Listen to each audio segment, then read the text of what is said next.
Dear students, our very first chapter in class 10th in geography is resources and development.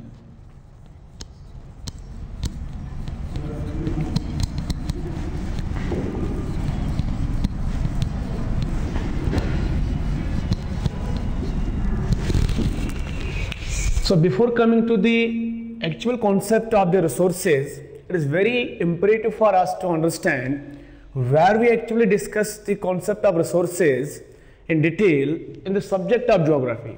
You know, geography is a very broad subject which has been divided into several branches and sub-branches such as physical geography, economic geography, human geography, social geography, climatology, cartography, oceanography, etc. Of which two are very important. One, we have physical geography,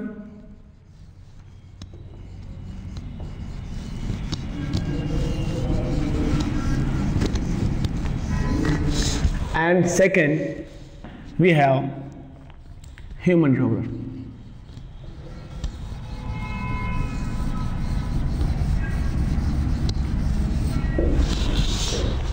In class 9, the topics that you discussed with your teachers mainly belong to physical geography, because the focus of the physical geography is on the physical features of the earth and the related phenomena.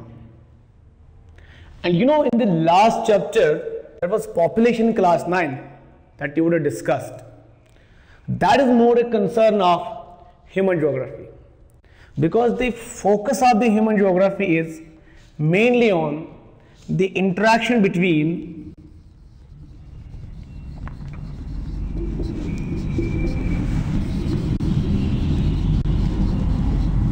man and nature.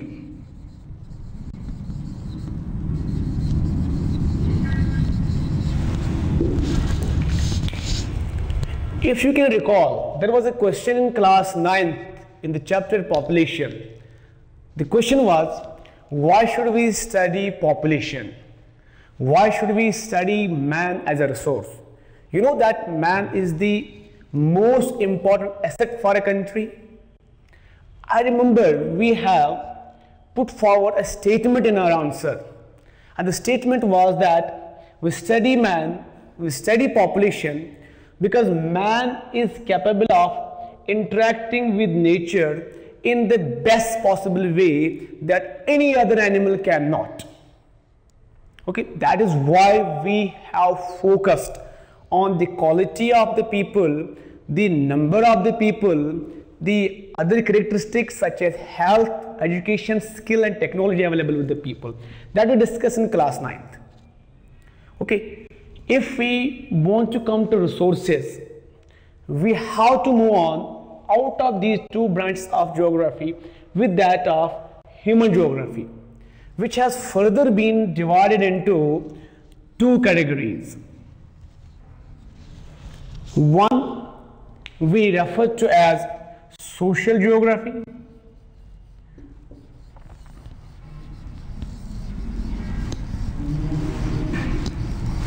and the other branch of the human geography is referred to as economic geography.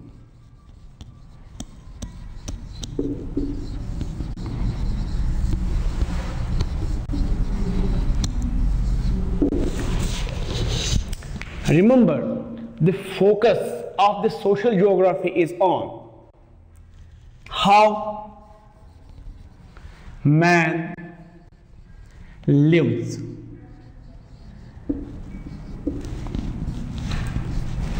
while as the focus of the economic geography is on how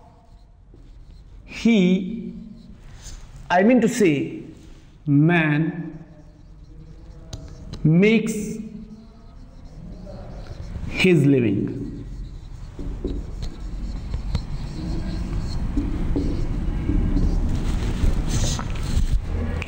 So do you see any difference between these two statements? How man lives and how he makes his living? They seem very similar, but they are different, dissimilar, but interrelated. These two branches of the human geography, they are dissimilar, they are different, but they are interrelated. They have different areas to discuss, and they see onto the features of the earth and everything related to man from their separate viewpoints. But they have a lot to help to each other. Understanding of social geography helps us in understanding the concepts of economic geography. Understanding of the concepts in the economic geography no doubt helps us understanding the concepts of social geography. They are different, dissimilar, but interrelated. I'll give an example. Suppose we have A as a parent having two children, B as a boy child and G as a girl child. Do you think that B and G, two children of A, they are same? No. Girl child is different from that of a boy child. Just an example to understand, to clear it. Okay. Boy is biologically, psychologically, physically different than that of the girl. But that does not mean they are not related. After all, they are a sister and a brother. They are dissimilar but interrelated, helpful to each other. Similarly, social science and social geography and economic geography, they are dissimilar but interrelated. Let's come back. How man lives, what does that mean? Man lives in a den, man lives in a house, man lives on a roadside, man lives in a flat. It is the style of man, how he lives. If we take another example, man eats, this is how he lives. He eats rice, he eats pulses, he eats chicken, he eats mutton. It is his choice. It is what man lives or how man lives. He puts on clothing, he puts on suit, shirt, t-shirt, kurta shalwar, kurta pajama, etc. But it is all how he lives. It is all about the style of living of man. His choice, how he chooses to live. And what is economic in it? Dear students, remember, no doubt man lives in a house, that is social. Man lives in a den. In the past, he lived in den, is social. Man lives in a flat. It is his choice of living. It is social. But what is economic in it?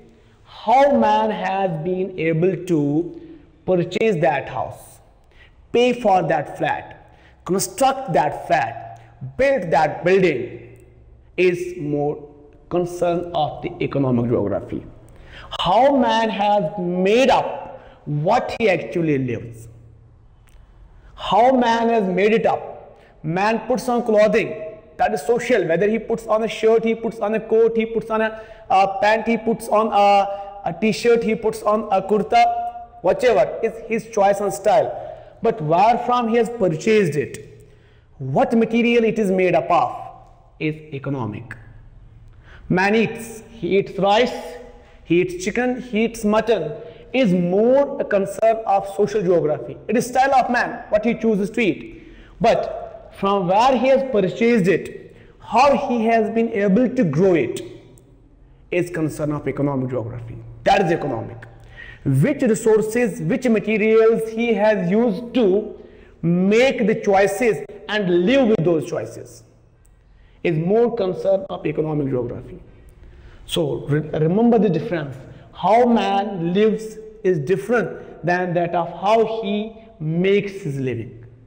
Okay. Now, out of these two branches, why do you think that the concept of resources or the term resources can very aptly placed in social geography or in economic geography? Okay. It will aptly placed in the branch of economic geography. So resources we study in the subject of geography. We study resources in economic geography. We're going to discuss what man lives. We're going to discuss what man lives, how he lives. But we're going to discuss actually how he has made up what he lives. Clear? So resources are a concern of economic geography, which builds our social choices, which builds our social style of living. Okay? So let's come to the concept of resources.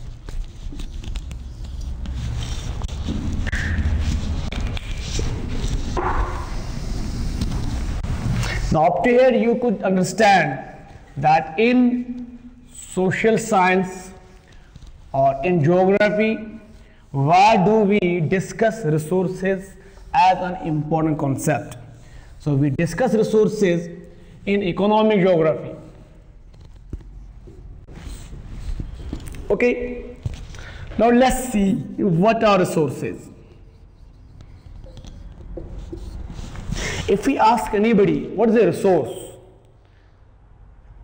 I think everybody will be able to point out a few examples, if not a definition of the resources. A layman can even point out an example of the resources, if not capable of defining it. Yes, water is an example of resources. Air is an example of resources. But what are these things actually? They are substances. Definitely, they are substances which are useful to man.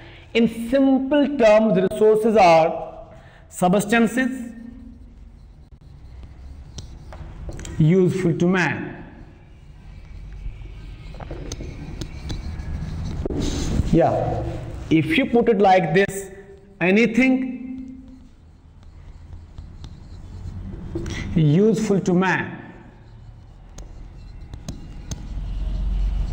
is termed as a resource.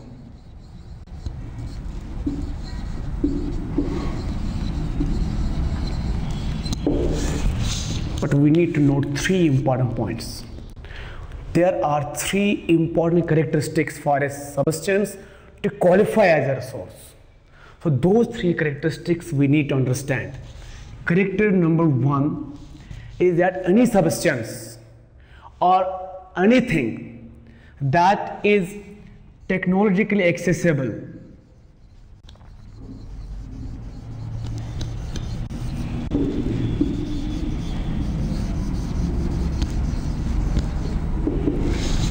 can be a resource. If we have some substance but is not technologically accessible for us, it cannot be useful to us. It cannot be used by us because of the lack of technology. It is a substance, it is an object, but we don't have the appropriate technology to make its use or to draw any benefit from it. So it is a substance, but it is not a resource to us. It should be technologically accessible to us. So technological accessibility is one of the important characteristics that a substance should have to qualify as a resource. I would like to have moon at my home as an object, as a resource for playing, for utilizing, but it is not possible for me, mainly because I am not technologically up or technologically strong enough to get it from the sky, or to get it from the space.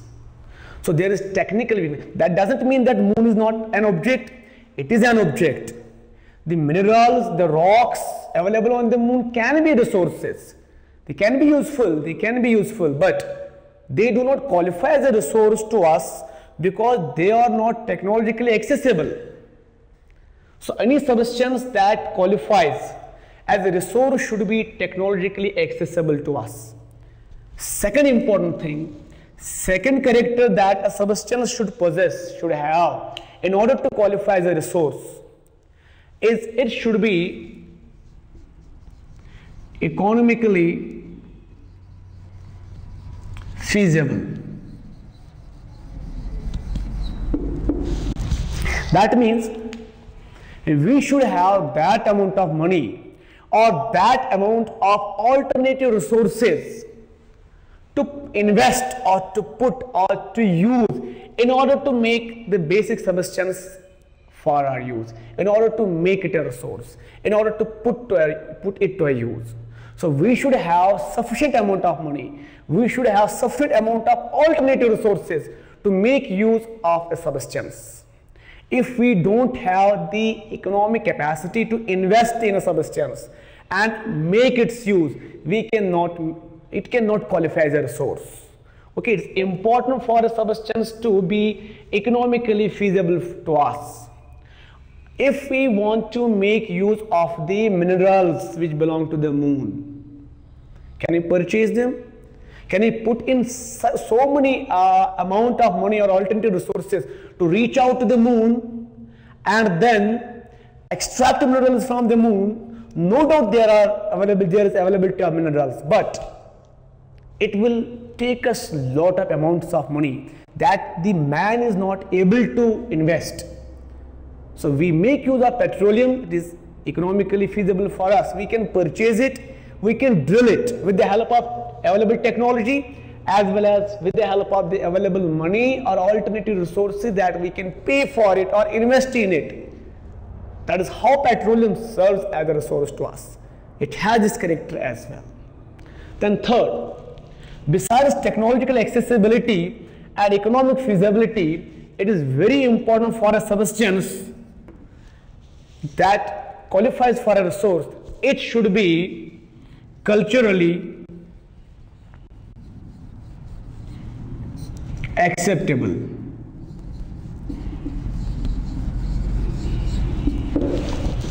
No doubt we will have technology to make its use.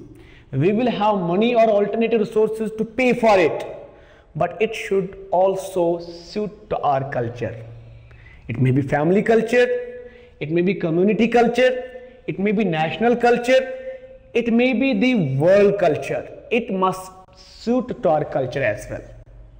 You know that some people, they are very much against, and they do not allow their children or the family members to take wine or whiskey. Does that mean that whiskey or wine is not technologically accessible? Definitely, we have got the technology to prepare it. We have got the money and the alternative resources to purchase it. But some families do not, because their family culture doesn't accept it. So it should not only be technologically accessible, it should also be economically feasible. We should be able to pay for it or substitute it with. And third, it should suit to our culture. It should be acceptable to our culture. It should be absorbable to our culture. Only then the substance qualifies for a resource. Clear? So these are three basic characteristics of a substance to qualify for a resource.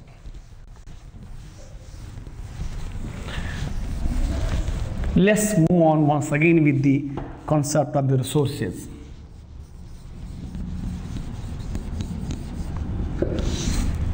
Let's move on to the types of resources. Resources have been differently classified into different groups on different bases. Let's see a few of those classifications. Types of resources. Mainly resources have been divided into two groups. Very broadly we divide resources available to us into two groups. Dear students, remember these two groups. One, we have human-made resources,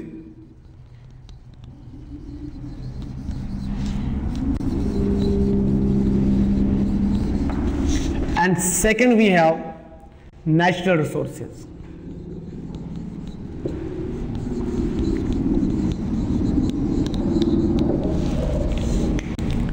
We have to see the main differences between these two categories of the resources, human-made and natural resources. Let's start from the natural resources. Let's see what kind of resources are the natural resources. If I ask you to give an example of the natural resources, can you give? Definitely, it is not so difficult. Anybody can tell. Water is a natural resource. Anybody can tell that forests are natural resources? Anybody can tell rocks are natural resources? Anybody can tell air is a natural resource, etc. Now, looking into these examples, these are examples of natural resources, you understand? So, looking into these natural resources or examples of natural resources, we have to seek the definition of the natural resources. Let's see what these examples actually represent. What do they represent? Yeah, natural resources, definitely. But at the same time, if I put it like this, they are substances. Do you agree? And how many of them, water, air, rocks or forests, how many of these substances you think are useful to man? All they are useful to man.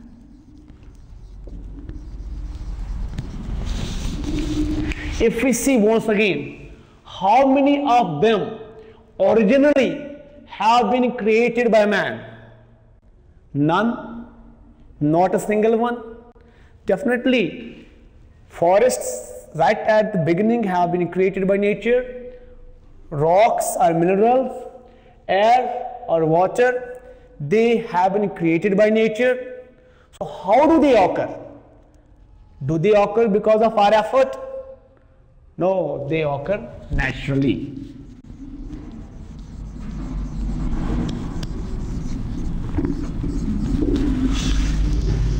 That means natural resources refer to naturally occurring substances useful to man. Adding up these two characteristics. How do they occur? What are actually all these resources and to whom are they useful? Okay, they occur naturally, they are substances, they are useful to man. Naturally occurring substances useful to man, we refer to them as natural resources. Is one such natural resource, is one such substance a natural resource? Or only forests having this character?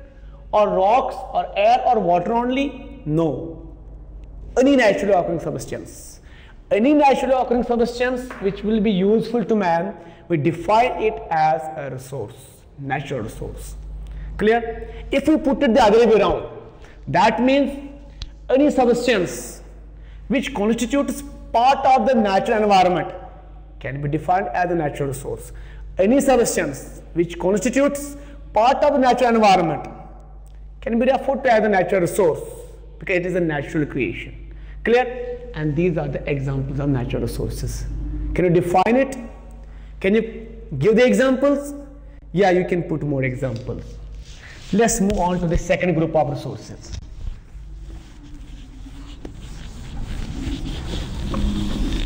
Let's see what are human-made resources. Human-made resources are also called as artificial resources. Human-made resources are also called as synthetic resources. They are also called as synthetic resources, artificial resources, and human-made resources.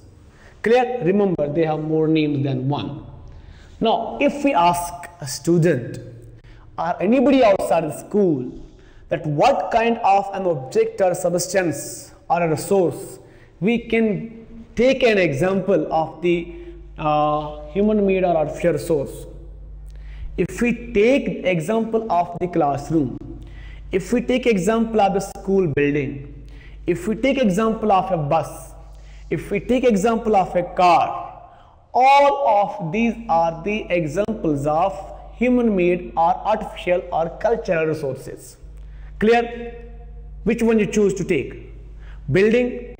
Okay, we take example of a building. School building as an example of the cultural resource. How many of you agree that school building is an example of the cultural resources?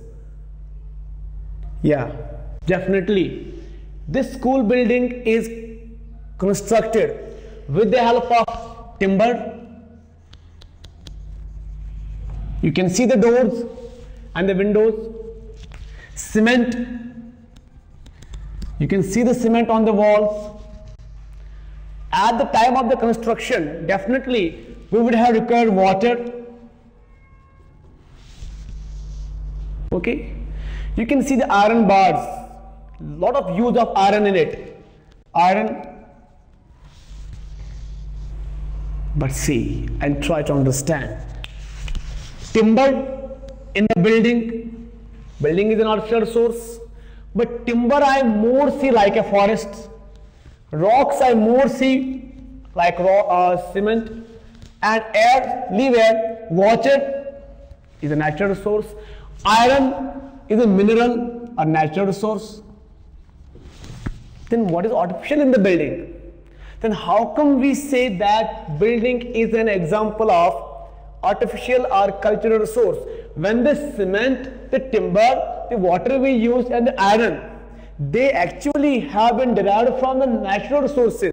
How come we say that building is a cultural resource?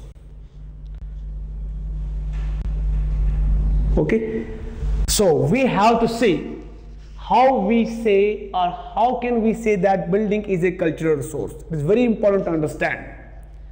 You see, these buildings were never on the surface of the earth. These have never come up overnight. So there is the effort of man for constructing these buildings. No doubt, we have derived them from the natural resources. Of course, we have derived them from the natural resources. So while defining the cultural resources or human-made resources, we should be able to answer a few questions in the definition. One, from what such resources have been derived. Second, by whom they have been derived. Third, how. Fourth, why. Let me tell you. You have seen timber from forest, cement from rocks, iron from minerals. So we have derived these cultural resources from what? From natural resources. One question. Second, who has derived them? Tiger, lion, horses, dogs? No, man has derived them. By whom this work has been done? This has been done by man. Second question. Third question. How? How was it possible for man to develop or create such resources? Because of with the help of his skill and knowledge and technology. Why? In order to make our life more comfortable. Comfortable otherwise we were. If we ask our ancestors that were they comfortable in the den, they will definitely say they were comfortable. Then if we ask them why did they construct the houses to live in, they will say we wanted to be more comfortable. If we ask our children in the classroom, are they comfortable with the equipments they have, the desks and the marker board and everything in the classroom, all equipments, they will say yes sir, we are comfortable. If we give them a choice, if we tell them to think, if we can have sofa sets in the classroom, how would it be that? If we tell them to have an e-board, electronic board, than that of a marker board, they will say very good, wonderful. They would like to have it. No doubt they are comfortable in the classroom, but they will strive for more comfort. Need is fulfilled, aspiration is not fulfilled. So man derives these resources from natural resources with the help of his skill and knowledge to meet not his needs, to meet his aspirations, not to feel comfortable, but to live more comfortably. So what are cultural resources or human-made resources? Those resources which man has derived from the natural resources with the help of his skill and knowledge in order to make his life more comfortable. So all such resources we referred to as cultural resources are human-made resources, including building, cars, roads, computers, paintings, institutions, chairs, etc. It's clear to you? So, can you now differentiate between natural and cultural resources or natural and human-made resources? Yeah. Put forward the definition and then put forward the examples. Clear? Let's move on with the natural resources.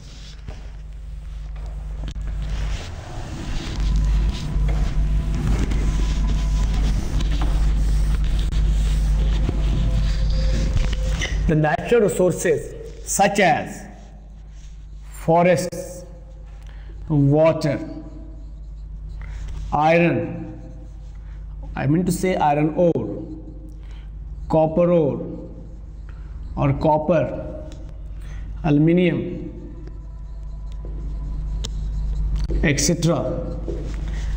Here you put another, that is soil. All of them are natural resources. Examples are natural resources, but all of these natural resources are not alike. They are different. If we see forests, water, air or soil, this group of natural resources is different than that of iron, copper, aluminium or petroleum or natural gas. So these two groups of natural resources are different. One group, if we take forests, one group of these natural resources, they have a character. They can be regenerated in the environment through the natural processes. We call them as renewable natural resources.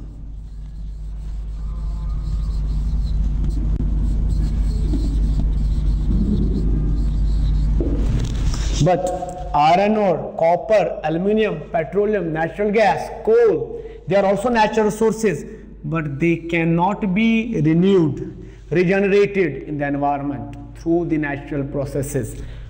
So we call them as non-renewable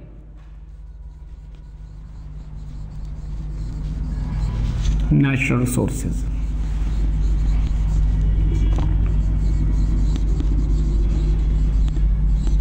Dear students, now you need to understand that natural resources can further be subdivided into two groups: renewable natural resources and non-renewable natural resources.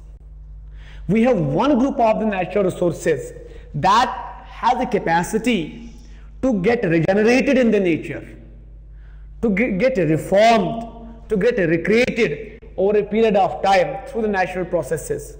All such natural resources we call as renewable natural resources, and the examples are forests, water, soil. These are the examples. Air is another example of renewable natural resources. But we have another group of natural resources which do not have the capacity to get regenerated in the environment through natural processes. Okay, which do not have a capacity to get recreated in the environment through natural process or for a short time period or within a short time period. We call all such natural resources as non-renewable natural resources, such as iron, copper, aluminium, petroleum, natural gas and coal. These are also natural resources, but these natural resources do not have a capacity to be recreated or regenerated in the environment. Clear? If you are asked to differentiate between renewable and non-renewable natural resources, can you do that? Very good. You put forward the definition and then you give the examples.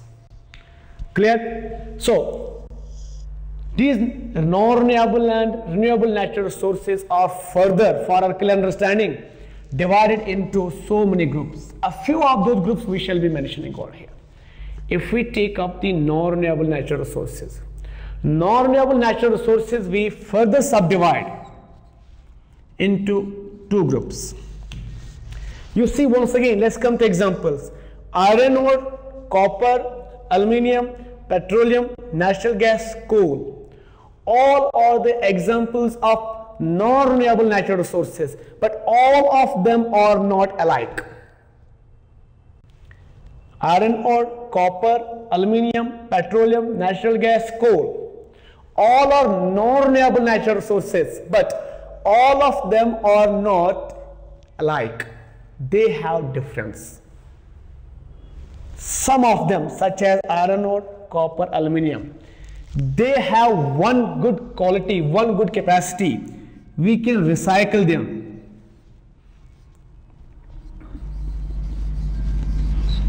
They are recyclable, non-renewable natural resources.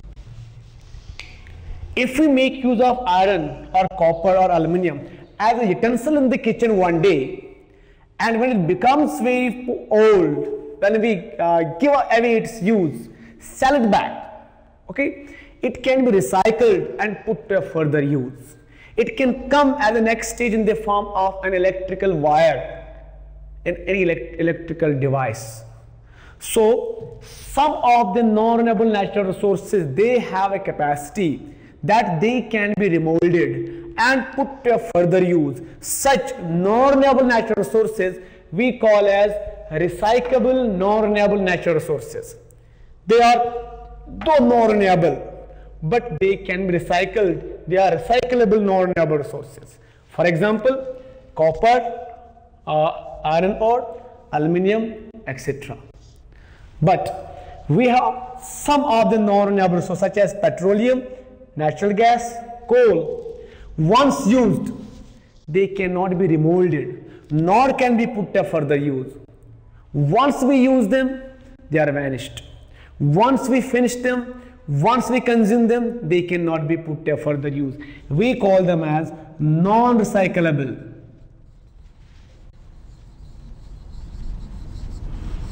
Non-renewable resources. One, they are non-recyclable. At the same time, they are non-renewable natural resources. They cannot be used again, or they cannot be remolded and put to further use.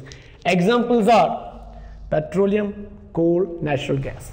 If you are asked to differentiate between recyclable and non-recyclable natural resources, can you do that?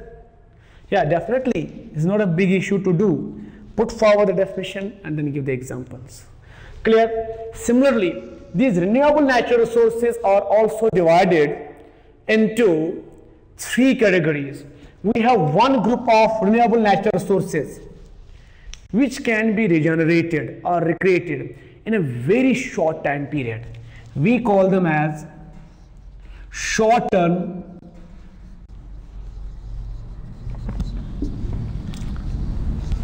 renewable resources, and we have some natural resources which take a moderate time period for their renewal. We call them as mid-term renewable resources, and we have third group of the renewable natural resources which take a long time period for their renewal in the environment. We call them as long-term renewable resources. Let's take an example of all the three. In case of short-term renewable resources, we have vegetables which can grow in a month or two. In the mid-term, we have water source or air which is recreated and regenerated within a moderate time period, maybe 1 year, 2 years, 10 years, 20 years. In the long term renewable resource, we can take example of soil, okay, which takes a long time period for its renewal. Okay, these are examples. We have vegetables, here we have air or water, and here we have soil as an example of short-term, mid-term and long-term renewable resources. It's clear to you? So let me recall, resources we divide into two basic groups. One, human made resources, second natural resources. Okay, these natural resources constitute part of the natural environment and are useful to man. Human made resources are derived from the natural resources. Natural resources are divided into two categories: non-renewable and renewable. Non-renewable do not have a capacity to regenerate themselves in the environment. Renewable natural resources get regenerated through the natural processes. Non-renewable natural resources, they can be recyclable or non-recyclable. Recyclable resources can be remolded and put to another use. Non-recyclable resources which are once used cannot be reused or put to further use again. Renewable natural resources are also divided into three categories: short term, taking a small time period for the renewal; mid term, taking a moderate time period for the renewal; long term, taking a large time period for the renewal. Clear to you? So this is a very simple and a broad classification of resources. Okay, but we have still more classifications pending. Those classifications we shall be discussing in another lecture. Okay, so recall these points and build definitions and differences and notes related to the topic that we discussed today. Okay, next we shall be discussing another topic, another classification of the resources and the resource development, resource planning, resource conservation, as well as sustainable development, which are all related topics in the resource concept. Clear? Thank you very much. Thank you. Wish you all the very best.